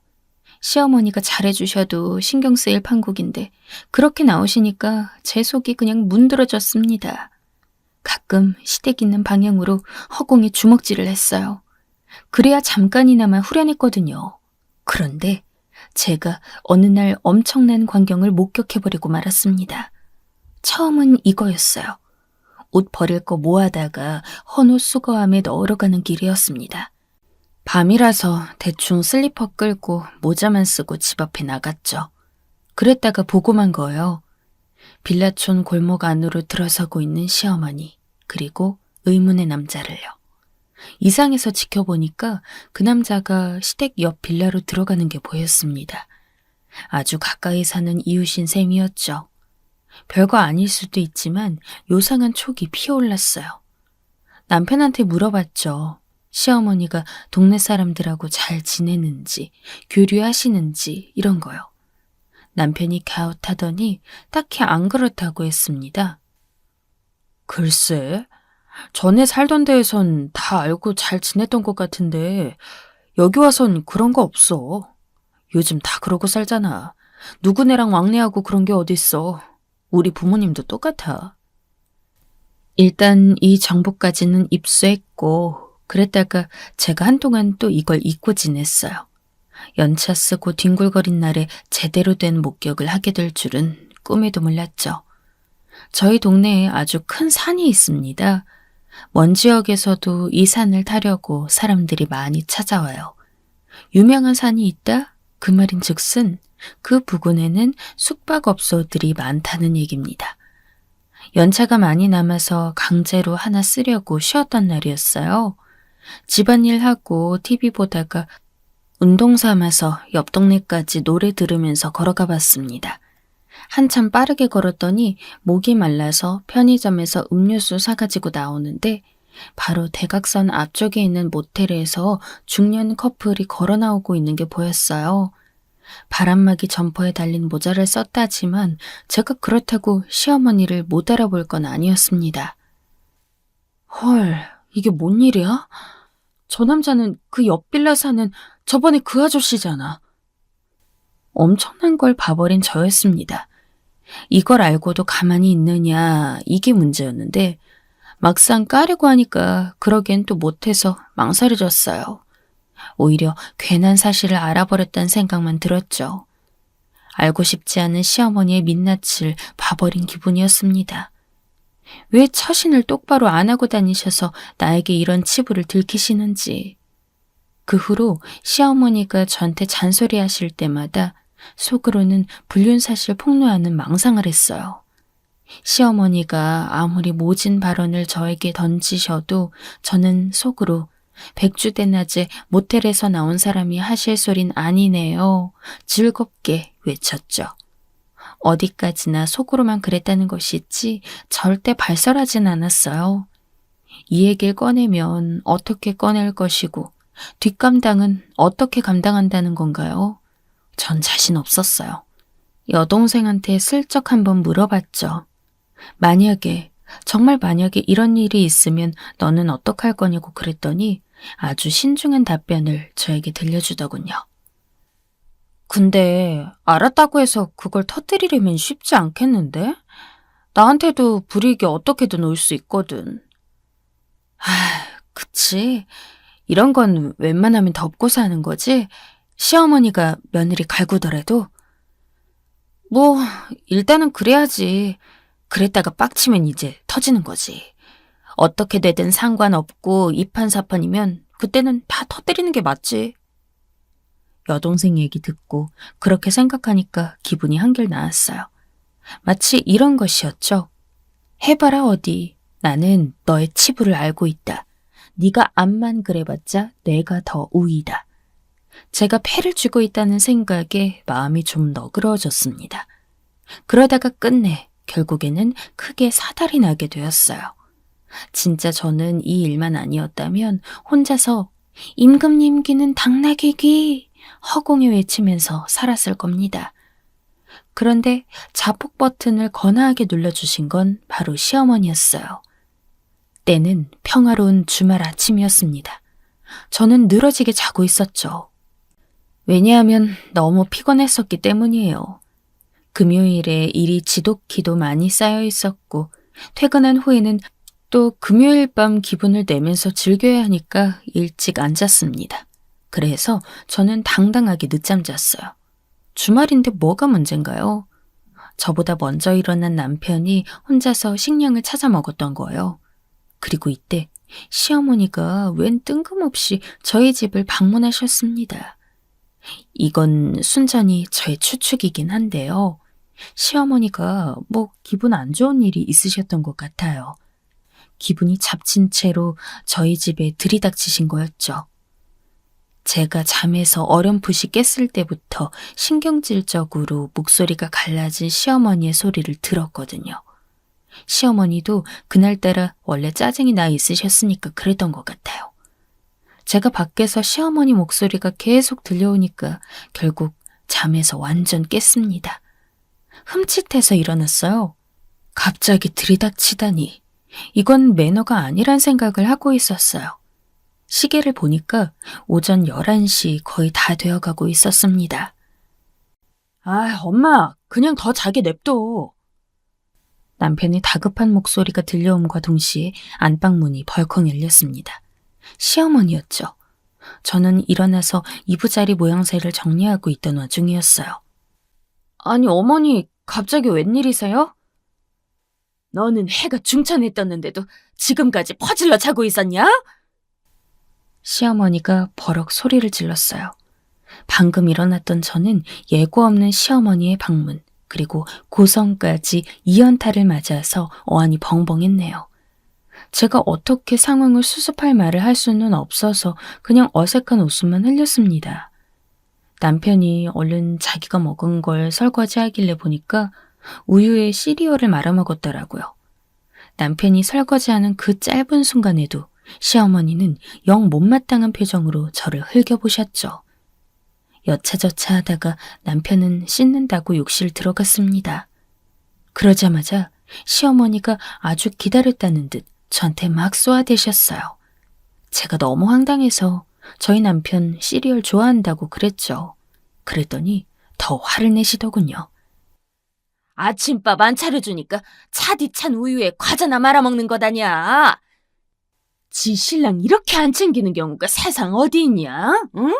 어쩜 이렇게 개념이 굴어? 넌 보니까 네 몸만 몸이고 네 입만 입이야. 너무 피곤해서 그냥 많이 잤어요. 어제 회사에서 일이 터져가지고요. 아이고, 잘나셨네. 기똥차게 잘나셨어. 이러니 회사에서도 집에서도 지 와이프 눈치 보느라 형준이가 얼마나 힘들고. 아침은 제 눈치 안 보고 그냥 혼자 차려 먹어도 되는데요. 제가 욱해가지고 말을 빠르게 뱉었어요. 그리고 기가 막힌 일을 당했죠. 시어머니가 저 마시던 물컵을 획 뺐더니 그걸 저한테 끼얹으시는 거예요. 너 혼자 잘나면 됐지. 잘나면 잘난 거지. 왜 애를 기를 죽여놔 자꾸.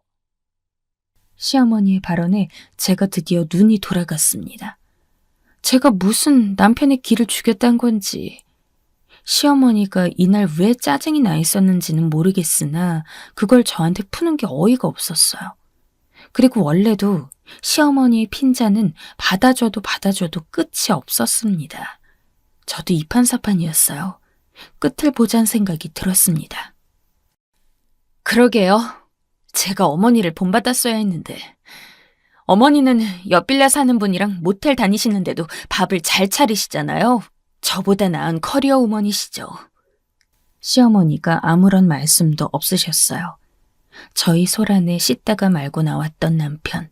제 얘기를 듣고는 눈이 동그래졌습니다. 남편이 어리둥절해하니까 시어머니가 입술 꽉 깨무시더군요. 얘가 지금 별소리를 다 하네? 어머니, 요즘은요, 길에 CCTV 다 했어요. 요 앞쪽 라인 다 신축이잖아요. 어머니 그분이랑 다니시는 거 CCTV에 다 찍혔을걸요? 그리고 아주 당당하게 다니셨으니 솔직히 그동안 여기 동네 사람들도 본 사람 많았을 거예요, 지금까지. 그런데 아버님께서 이 사실 아시면 얼마나 비참하실까, 그게 걱정입니다. 집안에만 들어앉아 있는 남편 우스운 꼴 만들고 돌아다닌다고 사람들은 어머니 보면서 그런 식으로 떠들었을걸요? 제가 흥분한 채로 다다다 말을 뱉어냈고 시어머니는 차마 부정할 용기까지는 안 났는지 입을 꼭 다무셨어요. 하긴 제가 이렇게 나온다는 건 확신이 있다는 뜻이었으니까요.